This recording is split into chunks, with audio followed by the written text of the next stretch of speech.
আসসালামু আলাইকুম। আমার নাম মোহাম্মদ ফাহিম মুনতাসির তুর্য। আমি বর্তমানে ড্যাফোডিল ইন্টারন্যাশনাল ইউনিভার্সিটিতে অনার্স দ্বিতীয় বর্ষের একজন ছাত্র। আমি রিসেন্ট গোইডু থেকে একটি অনলাইন কোর্স করেছি যার নাম developing your employability skills for sustainable career.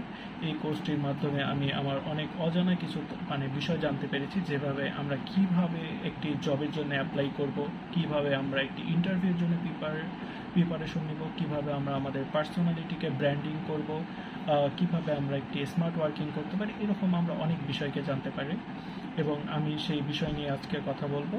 সর্বপ্রথম আমি জানতে পারি যে আসলে এমপ্লয়েবিলিটিটা কি।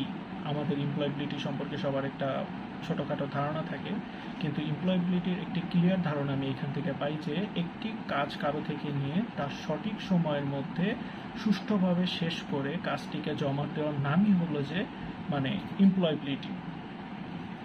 এমপ্লয়েবিলিটি যে একটি অর্গানাইজেশনের জন্য অ্যাসেট, তাই এই কোর্সটি করার মাধ্যমে আমরা আরও ভালোভাবে জানতে পারি। আমরা যখন এমপ্লয়েবিলিটি টুলসগুলোকে যখন আমরা ইউজ করি, তখন আমরা সেখানে শিখতে পারি যে স্মার্ট ওয়ার্কিং। স্মার্ট ওয়ার্কিং হলো যে একটি কাজকে মাল্টিপল অপশনে করার একটা অ্যাবিলিটি।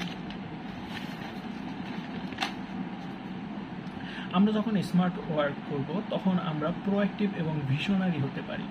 প্রোঅ্যাক্টিভ এবং ভিশনারি পিপলরা কখনোই কারো নির্দেশের জন্য বসে থাকে না, কখনোই তারা কারো অপেক্ষায় বসে থাকে না। তারা তাদের ফোকাসের প্রতি অটল থাকে এবং তারা তাদের টার্গেটকে অ্যাচিভ করে এবং তারা একটি অর্গানাইজেশনের প্রাণকেন্দ্রতে পরিণত হয়। আমি এই কোর্সটির মাধ্যমে আরও শিখতে পারি যে আমরা আসলে জব খুঁজবো নাকি আমরা কাজ খুঁজবো। আসলে আমাদের মধ্যে সবার একটা ভুল ধারণা ছিল যে আমরা আগে ভাবতাম যে আমার একটা জব প্রয়োজন, আমি একটা জব খুঁজবো। আমি মানুষকে বলতাম যে আমাকে একটা জব দিবেন, কিন্তু আমি জানতাম না যে আসলে এই কথাটা বলার ফলে তার ওইখানে জব পাওয়ার আমার একটা পসিবিলিটিস কমে যাবে। আমি এখন এই কোর্সটি করার মাধ্যমে বুঝতে পারছি যে আমরা আসলে জব না, আমরা খুঁজবো কাজ। কারণ আমরা যখন কোনো একটা মানুষকে বলবো যে আমাকে একটা কাজ দেন, তখন সে জিজ্ঞেস করবে যে তুমি কোন কাজে পারদর্শী।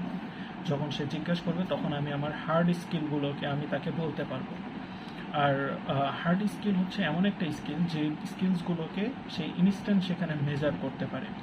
আমাদের কম বেশি আমরা অনেকেই অনেক সফট স্কিল সম্পর্কে জানি, অনেক ধরনের স্কিল জানি, কিন্তু আমি এই কোর্সটি করার মাধ্যমে জানতে পারি যে আমাকে কোনো একটা কাজে যখন আমি এনরোল করব, তখন আমাকে সেই কাজে এনরোল করতে, সেই অর্গানাইজেশনে ঢুকতে আমাকে সাহায্য করবে আমার হার্ড স্কিল, যা মেজারেবল, যা আমার ইন্টারভিউ বোর্ডে আমি যখন বলবো যে আমি মাইক্রোসফট অফিসে এক্সপার্ট, তখন তারা ইনস্ট্যান্ট আমাকে সেইখানে হার্ড স্কিলগুলোকে মেজারেবলভাবে পরীক্ষা নিরীক্ষা করে তারা আমাকে কাজে নেবে।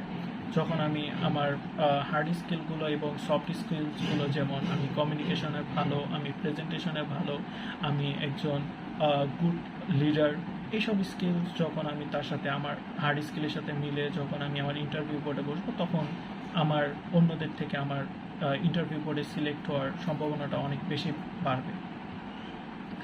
আসলে সফট স্কিল আর হার্ড স্কিল দুটোই আমাদের জন্য প্রয়োজন। হার্ড স্কিল আমাকে কোনো একটা জবে, কোনো একটা কাজে আমাকে ঢুকতে সাহায্য করবে এবং সফট স্কিল আমাকে সেখান থেকে ওপরে গ্রো করতে অনেক বেশি সাহায্য করবে। এই কোর্স করার মাধ্যমে আমরা জানতে পারি যে আমরা কিভাবে আমাদের ড্রিম জবকে আমরা খুঁজবো এবং আমরা কেন আমাদের ড্রিম জব করব। আমরা অনেক সময় অনেক কাজের প্রতি আমাদের অনীহা কাজ করে, আমাদের কাজ করতে ভালো লাগে না, যার ফলে আমরা বুঝতে পারি যে সেটা আমাদের প্যাশন না। আমাদেরকে অবশ্যই আমাদের প্যাশন অনুযায়ী আমাদের জবকে খুঁজতে হবে, যা আমি এই কোর্সটির মাধ্যমে শিখতে পেরেছি। এই কোর্সটির মাধ্যমে আমি জাপানিজ আরেকটি মডেল শিখতে পেরেছি, সেটা হচ্ছে ইকিগাই। ইকিগাই একটা জনপ্রিয় মডেল যা আমাদের সেলফ অ্যাসেসমেন্ট এবং ডেভেলপমেন্টকে বাড়াতে সাহায্য করে।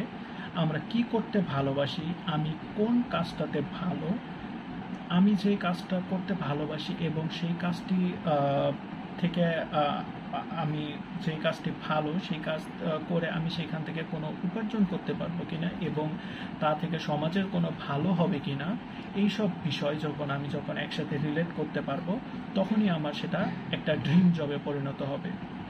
আদারওয়াইজ সেটা আমার ড্রিম জব হতে পারবে না। এই কোর্সটি করার মাধ্যমে আমি আরেকটা বিষয়